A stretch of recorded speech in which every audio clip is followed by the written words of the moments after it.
Kessben television. Our I'm now hona yenhwe emu kakra America. So one match, a game, and as a games no and Sundowns against Ulsan HD game no. A month for. Yeah. Okay. Me too. Sena na Andy Eka. Over time, senior young Timmy and Chassis. Time I was say game no dika baso referee Clement Tepin dika by na weather condition ye signal say weather no enhyedan ye say you me na honestly na me ye G3 kakra na madwem say enkofo no Ulsan HD for no be Sundowns pa based on the fact that need these Korean and Japanese clubs, they are very very good. I watched the game between Urawa Red Diamonds and of course River Plate earlier on, and say Joe in the first half.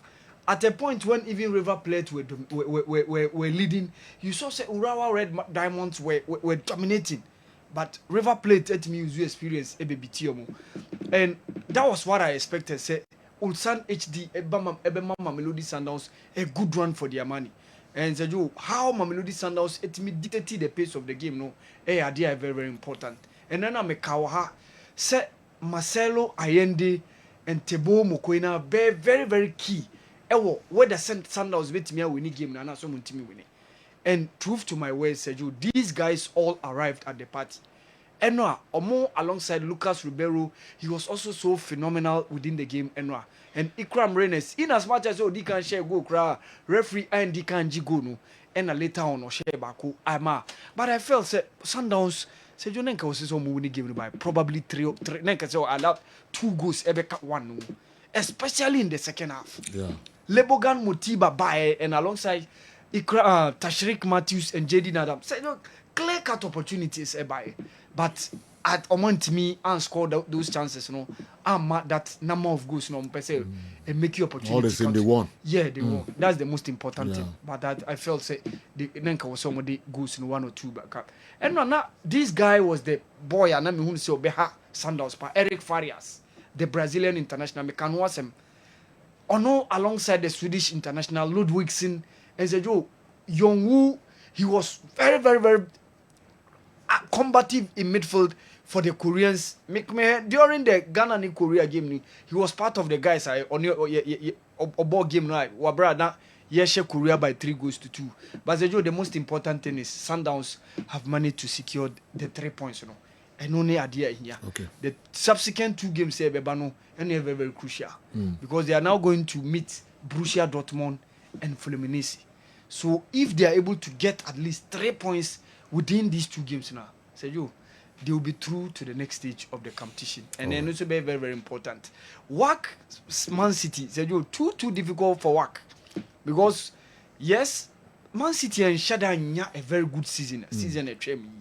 Apart from the Community Shield that Omu winning, one of the poorest season ever.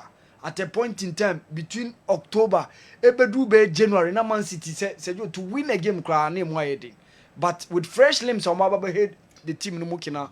Oka Ryan Sherky, the Olympic Lyonnais guy, head team looking.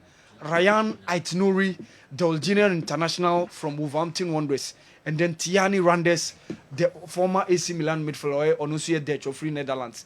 I think that these guys will be breathing a lot of fresh air. Man City setup no. Ilkay Gundogan, the likes of Phil Foden are around. John Stones, injury concerns. Ellen Haaland is there. So how is the like of WAC team no? Ebetimi match up Manchester City team no. So WAC be depending a lot on the experience of Nuruddin Amrabat. Sofian Amrabat, Niapinino, Ono alongside Mohamed Rai, former PSV and striker, no so wababeshe the team mukina. But Jamal Hakas and the likes of Nobet, Mo Ewe, Jumaye, Ewe the backline. So you when no any midfield of Yaya Jabrani, Mo Obekas and Obetimia very, very combative. No more match up the midfield team of Manchester City. So you too difficult for Wydad Athletic Casablanca. Okay. I see Manchester City winning this game probably by 3 or 4 goals to 0. WAC best struggle, Sergio. WAC best struggle to meet up with the pace of Pep Guardiola's side. No, Sergio, let's see what happens. But Sergio, I fancy Manchester City. All right, winning to this game against Wydad. The Africa interest now. Mijidi pass everyone for Africa game. No WAC and Man City. Saying and we say they didn't get 4 p.m. That's our game no, and so Baso. Apart from DSTV, you'll be a show and sporty for a show a grand crown. Okay. All right, no be Ebusa Ewaha. Real Madrid and so Al Hilal game, you know. Saying and also Beko. So far, me who surprises be about. Surprise be my known teams now before games no more we are strong and no one they winning. Well, games in the Montreal, Inter Milan, we can say a surprise. Yeah. Because if you look at the performance Inter put to the European competition, or sure my performance in the Serie A, second in the Serie A, Champions League finalists. No more team by Montreal, quality by no more deba. Who are their players? What have they shown in the world game? Say Montreal ni Inter Milan a board runner the no be raise concern say a surprise I me enyame mama. Okay. Now, obi so betimi aka say maybe obi follow Fluminense bebrebe. And if you look at Borussia Dortmund, we your team Barcelona by 3-1. Yeah. Now we be against Fluminense, now Fluminense be stretch you to the final breath of the competition.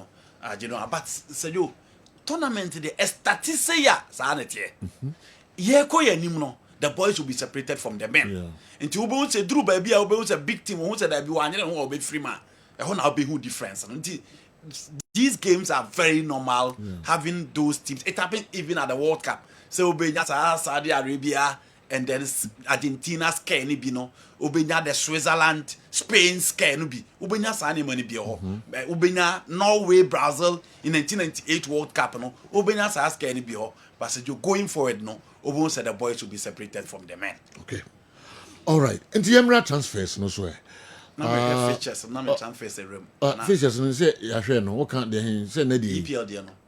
Okay. What's all no kakra. Okay, no problem. Yem film kakra bi na and also you're interesting. Young kakra. Now, you know, it's interesting looking at how our fixtures no is at here. Now, oh yeah, Manchester United ni, oh yeah, Arsenal ni, oh yeah, Liverpool ni, I know you poised for action. Chelsea for no say history aba, na history ni yadi. Manchester United, team try to reshape their style and their structure in terms of play, the disposition as well. Inti omugu so players e the aba be team nim. Last season against Arsenal and ko year and farm inti they hope to make amends this time, and then Ruben Amoron, will also hope to make amends for the United side. Omo de be ram this season. Omo nya Matthias Cunha aba. Omo nam so players. But you know, omo first game in Old Trafford, a lot be depending on side game in power. The confidence.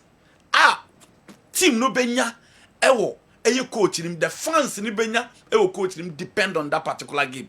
And Obian himself Arsenal said, "Yo, some are the 1 or 2 crowd to their setup. Being comfortable at the second position, they are good to go.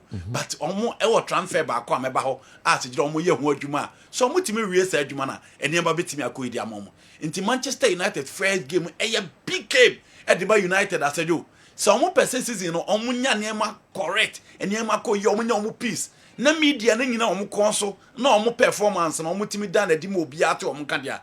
That game a tone almost set for others omo betimi e dey analyze omo team very very well. United games no said do almost our Chelsea in the first 5 and almost our Manchester City in the first 5. Inti any game ayeketwa. Sanso na Arsenal to check omo said you almost a lot will depend on Manchester United game no omo be ko Old Trafford no. So omo ko renew, so omo ko draw, and also betimi there certain level of confidence.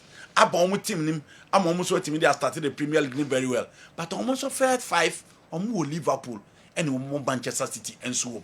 Into almost the another for the first 5. And so Liverpool best started against Bournemouth. Now Bournemouth teamer almost alutu their centre back Izabani is likely to join Paris Saint-Germain. Antoine Semenyo is likely to leave. Milos Casquez is likely to join Liverpool. Into almost guys ni bebre ko. And imagine Milos Casquez wearing Liverpool jersey all ball on the first match, also ball on the former home grounds against any team. How would the fans everything are receiving? And Liverpool so said, "Yo, almost ball against Everton. Almost first 5 men they will be playing against Arsenal as well." And defending the Premier League, you know, the first 5 matches, you know, a new easy task for Liverpool. But with the inclusion of Florian Wirtz and Eduma and Slot Abebono, you know, it is difficult to defend the Premier League especially these days, with the exception of Manchester City, but Liverpool say still I'm about to go no spend it to make sure so I'm to be defend it the Premier League, you know, and so the Liverpool first 5 games said you and also the games are over say ketwa kra. Aston Villa and Newcastle United na the season never be yet. No be say but could be team qualify for the top 4. I'm on your team ye. Newcastle United nya no Aston Villa last game at Old Trafford and Koye. Basedo, almost first game, almost the Chelsea and also the match. A match will be a better or better than no share. Amaniaman so etimi Akoye Diama. Chelsea say 2014-2015, 2016-2017, and no almost last game against Sunderland. Now, sir, 2 times almost last game against Sunderland in Asedo, almost the EPL. And this time, Ombobesa Bomo last game in the 2025-2026 EPL match against Team of friend Sunderland. And teacher Nato. Basejo, football be beer Timisi. Now be enemy se Madrid the best Asambu, Rodrigo, Vini, and Mbappe. Ama Barcelona be show more than 16. Ama Ubia be show Mama Arsenal be show women away. Basejo, football be beer Timisi. But the reality is that if Chelsea indeed want to win the Premier League, then they will need more finance. And sana omo record na omo aye 2 times omo bo against Sunderland bia sejo omo etimi eje title no omo etimi ade. I don't think Levi Colwill and then Abrantia your friend Trevor Chalobah or Tosin Adrebeyo omo quite enough to win the Premier League for them. They no name adu ekemo ye no sejo enu ne enough to win the Premier League for them. They need to add more quality and experienced hands and omo de beka team no. It may be a record no in the previous years on almost so ATBI. So that is it for the fixtures. Now on transfers. Transfers, yeah. You know, and no pay a year studio yarn I bet to just say weekend a say Jokers as Manchester United or Champions League or the new show baby for a man agent Hassan's eba beka the same thing. Now to know be any saying ka Arsenal and Abrante no echo. But say you e kwakwa yes no Arsenal so e ma ho actually Juventus then ho ba team. And none of pay Arsenal for say Omone Abrante your friend Benjamin Sesko report eba no almost Omone Benjamin Sesko Leipzig Abrante no Omone no assign Omone na reach agreement likely so no be babili deny no Leipzig for 100 million Arsenal ready to move between 80 million euros and the akwakofa Abrante or that TV so ye di kakan say opinion e friend Andre Better the sporting director no na ni di Abrante we ho enti sajo Arsenal for ni Abrante reach agreement say who Martinelli or left na say who Bukayo Saka or right ya na animu ho no e Benjamin Sesko in the first game against a team my friend Man United with Thomas Partey and then Odegaard and then Rice Declan in midfield for Arsenal game nti eno ene ensema eba Bayern Munich ramu or Chelsea aswe na omu ramu omu so omu pe 2 players 2 players be na omu pe me sure say Chelsea fans krati o many beje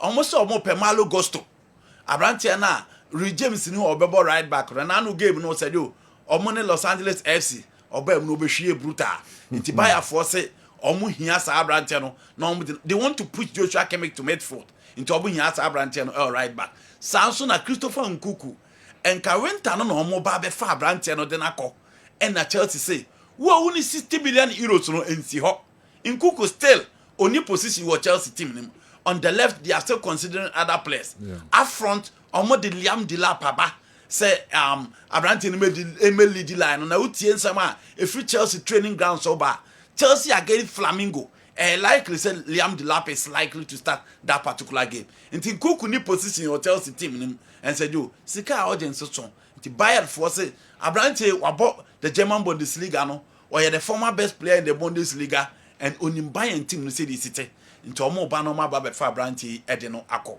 Barcelona na no pay ya and a goalkeeper almost signing from RCD Espanyol Juan Garcia said you waka chere Espanyol for nsa fe dia okọ enya de se obeba bi si akan dia mo biu sabri okọ na wakwa kusi na kan e dia ma FC Barcelona enso eho Nico Williams Ninsam ne started from now on Saturday Juan Garcia and a TV so a goalkeeper bibia chere se next season there okọ pe Barcelona team na hwa ono ne Abrante a obe start to post nim ama bibia so etimi akoyi. Now Nico Williams issues not started on Saturday.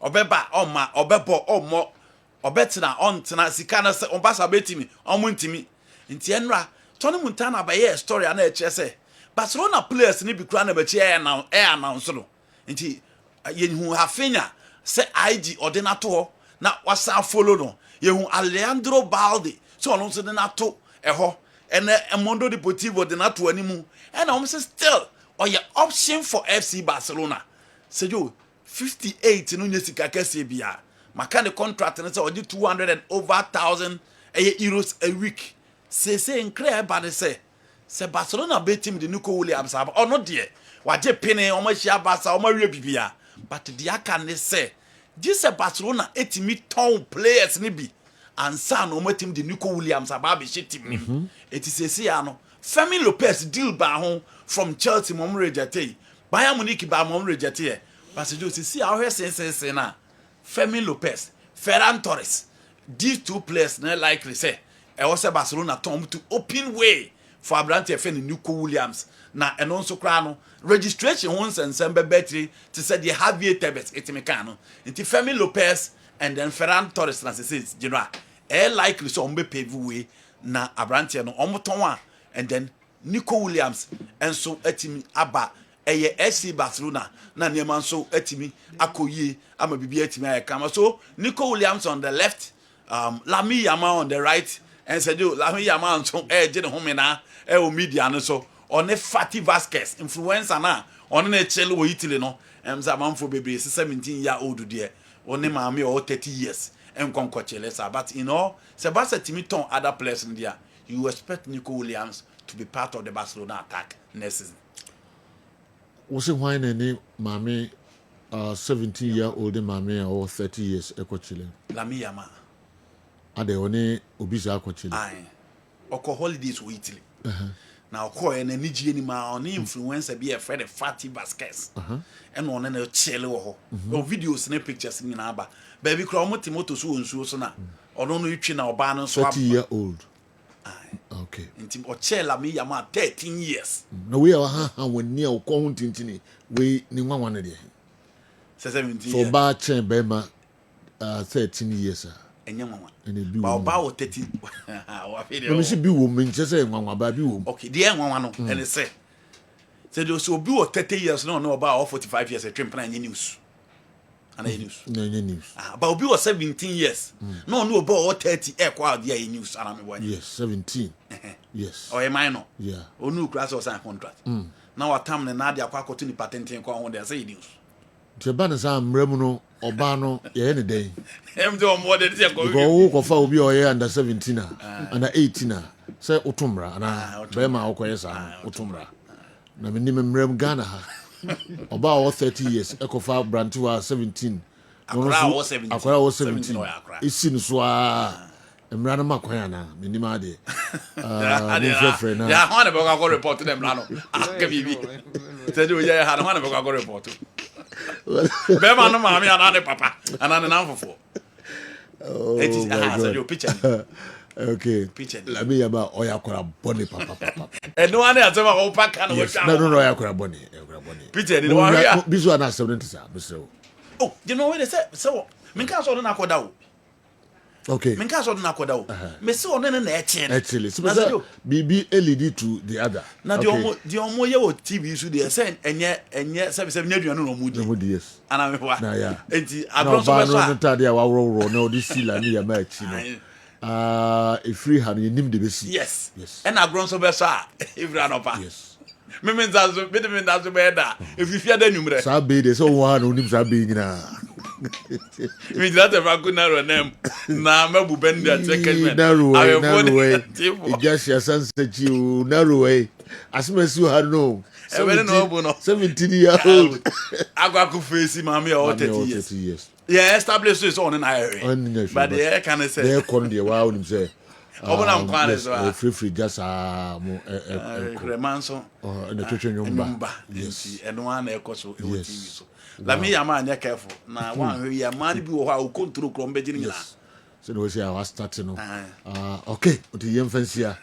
Me can man for him say we on come the second picture be back. Yes. Mama ni. Aye. Ana la mi nsu ni. Aye.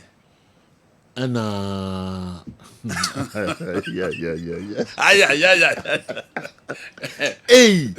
All right. Auntie dear. Bobby I go can James BS France. Macron there no. Ona oya omina ya adult. Ana me boa. And no ma worry. Obi ye ni ebi e chese mra na oye student no. Okay, no ne ma me no bi ya. Yes. No say Ngolo Kante cry. Ngolo Kante wife for 10 15 years. Yes. It's no but 17 to you worry ni age no. Yes. Yeah. La vie ama.